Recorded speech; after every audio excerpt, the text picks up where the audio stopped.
A Leo lipi moj, nu, vamo se obrni, okreni, nu. Leo, di si? Želio sam ti čestitat svita ciloga dan veterinara, nu,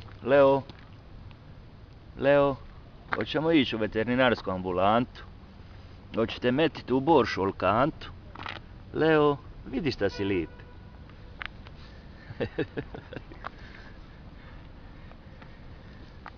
Postoji nešto što se zove pisoar za pse, to sam ja nedavno otkrija.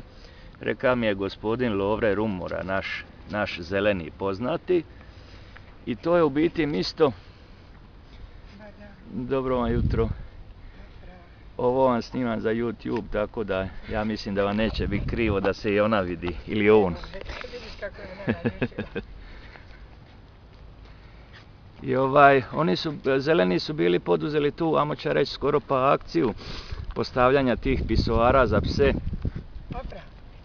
Međutim, nažalost, propalo je. A to je i dobrodošlo psu.